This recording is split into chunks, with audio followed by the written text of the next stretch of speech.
Greetings, friends of the channel. I'm here to discuss a new topic related to the Chicago Bears. Recently, a highly respected draft expert released his latest simulation for the upcoming year. This simulation covers 2 rounds, giving us the chance to analyze 3 of the Bears' picks, including one that I would consider surprising in the 2nd round, which we'll explore shortly.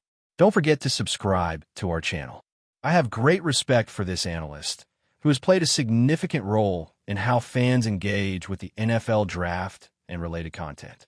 His contributions to the sport certainly deserve recognition.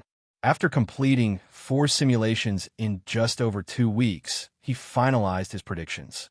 It's reasonable to expect at least 15 simulations before the actual event, and that's just one of many reasons to keep following for more content. If you're looking for daily updates and information on the Chicago Bears leading up to the draft, as well as continuous coverage after, stay tuned to check out multiple videos every day. Now, back to the 1st round. With the 10th overall pick, the analyst suggests the Bears will select Tyler Warren, the tight end from Penn State. His name has been gaining increasing attention among Bears fans. There's a real chance this pick could happen.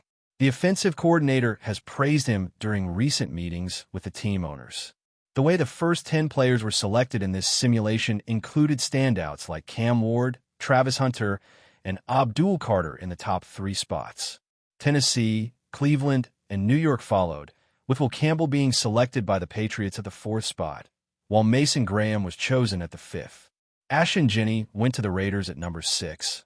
Armin Mimu was picked by the Jets at number 7, and Jalen Walker went to the Panthers at number 8.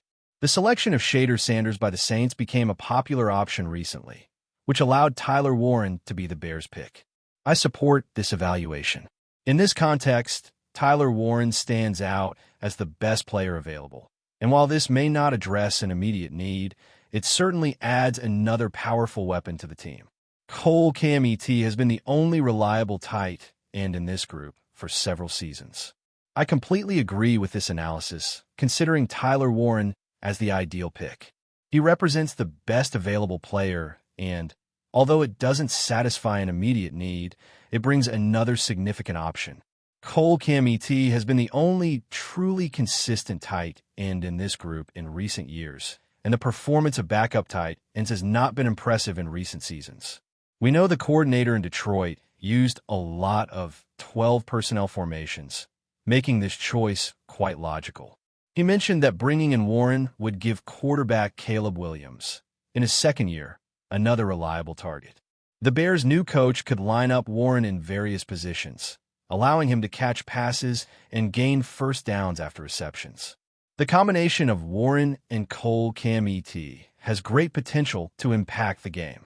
Additionally, Warren is one of my favorite players in this draft due to his versatility. If you want him to act as a traditional tight end, he can excel. He can line up in the middle, out wide, and gain yards after the catch. Regarding blocking, he's an average player, maybe slightly above average. I'm not saying he's elite in that area, but he's not like some players who struggle with blocking when they arrive in the NFL.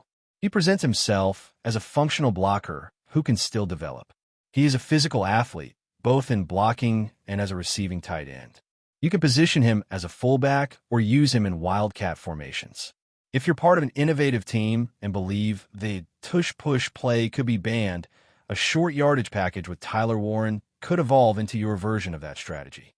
I'm genuinely excited about the idea of integrating him into an offense led by a creative mind, with a defined strategy and multiple roles for him. As for the tight end position, the current situation is lacking. We all recognize Cole Kmet's value, while Durham Smythe is competent but more suited as a 3rd-option tight end. Steven Carlson has mostly been a practice squad player throughout his career. The team needs to bring in another player, whether it's someone of high quality like Tyler Warren. Adding a tight end is essential, and if you can bring in Tyler Warren, you'll have a strong duo with Kmet and Warren as the top options, with Warren contributing in various roles. In his professional journey, there is undoubtedly a requirement for an additional player in this particular setting. Even if the player is not among the elite, acquiring a tight end is crucial. Nevertheless, choosing a specific individual can strategically position the team with that option alongside other available alternatives. This player can offer flexibility, taking on various functions, while another tight end focuses mainly on blocking duties. It is vital to perceive this individual as a valuable asset. He is a key offensive piece, a tactical element that can be leveraged in multiple ways. If the intention is to utilize him as a conventional tight end, that option remains open. Alternatively, if the strategy leans towards spreading him wide, he can effectively engage with smaller cornerbacks, posing a significant threat for high-stakes catches in critical scoring moments. He has the capacity to align against defenders and secure those receptions as well. In situations needing short gains, he could also be aligned as a fullback or employed in a wildcat formation, using movement to exploit mismatches. His adaptability is indeed remarkable. There is considerable enthusiasm regarding his potential impact when integrated into a team with an innovative offensive style. Compared to earlier coaching strategies, there is a greater sense of optimism about his compatibility now, as previous offensive coordinators had not instilled much confidence. Presently, he stands out as one of the top prospects available in this draft, and securing him with a particular selection could yield excellent value. Now, let's explore the unexpected choice that was previously hinted at, a defensive tackle anticipated to be selected in the second round. This individual is a divisive prospect, generating a wide array of opinions about his skill set.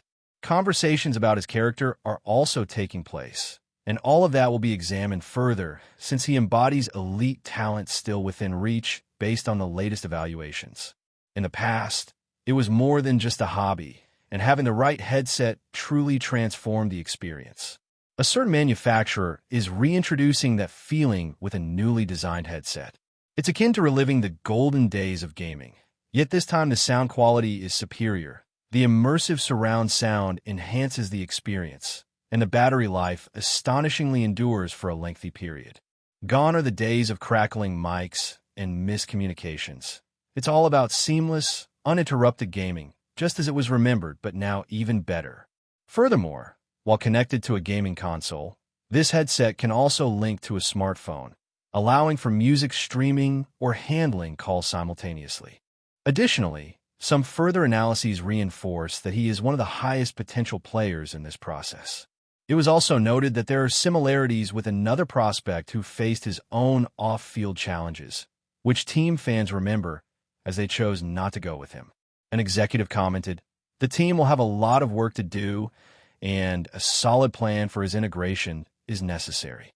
This raises the question of whether the team feels more prepared in terms of roster and collective readiness to take a risk on a player of this nature in the second round, especially if they do not feel the same about another prospect.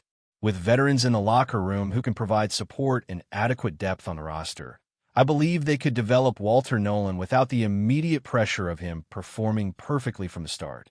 It may take some time for him to learn how to be a professional and integrate into the team as a rookie. Personally, I consider him worth the risk in the second round. Even at the 20th pick, his value is considerable. However, if the team is at the 10th pick, despite his talent, it could be a bit risky due to concerns about his character. If he falls to the 38th pick, in my view, he is a top 20 talent in this draft, and I would take a chance on Walter Nolan if he were available in the second round.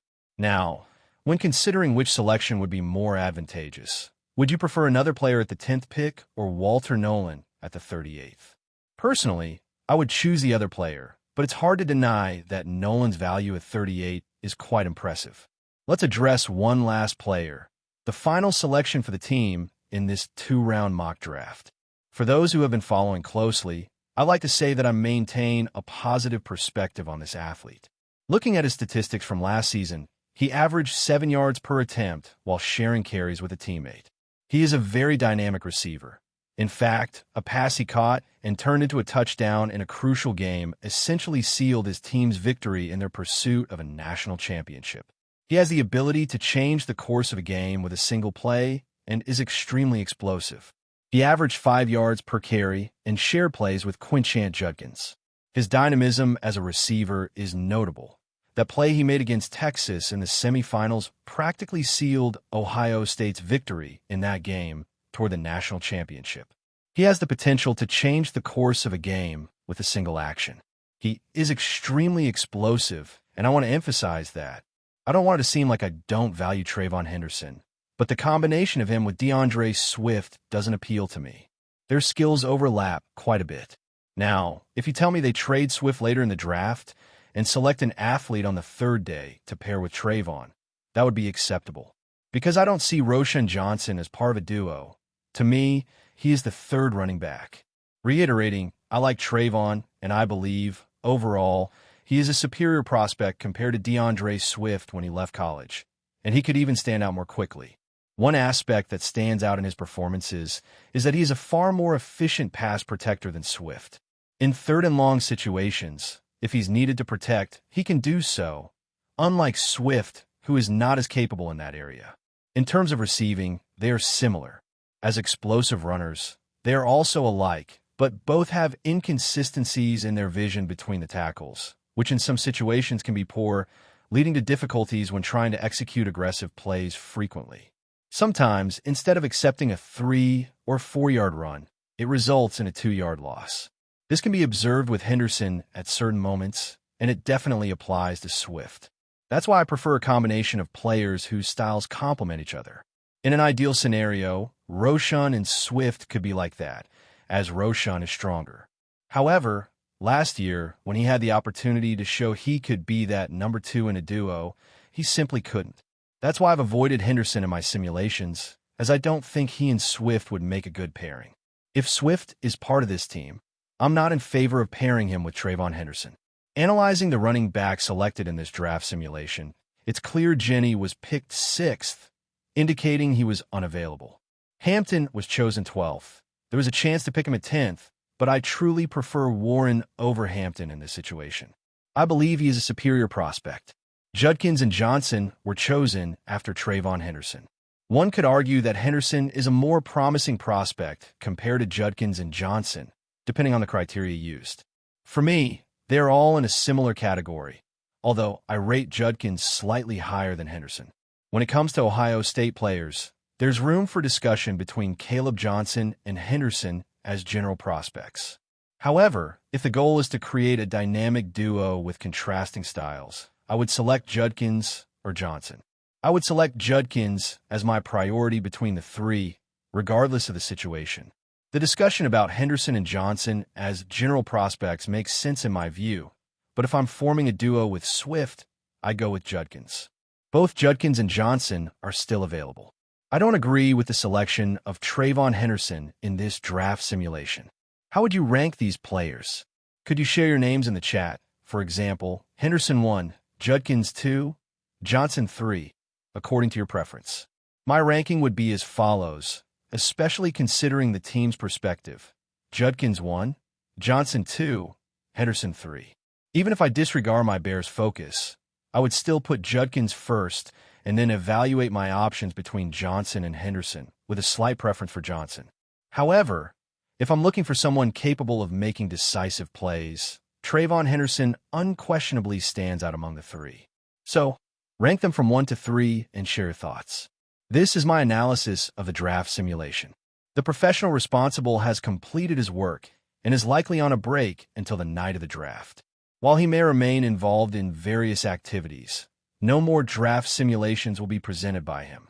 Even with 2 weeks remaining, more simulations will be presented here, and I can assure you of that. Before we continue, don't forget to subscribe to our channel and give this video a like. Your support helps us keep bringing you the latest updates on our Chicago Bears. And don't be shy. Drop your thoughts on the news in the comments below. In a move that's shaking the NFL to its core, the Chicago Bears have reportedly launched a bold pursuit of quarterback Jordan Love. Yes, that Jordan Love, the very same signal caller who dismantled them twice in the last 2 seasons while donning Packers green and gold. This surprising twist in the Bears-Packers rivalry promises to redraw the lines of one of the league's most storied feuds, transforming a former nemesis into a potential savior on the shores of Lake Michigan. Love, who ascended from Aaron Rodgers' shadow to become Green Bay's starting quarterback in 2023, proved he was no mere placeholder.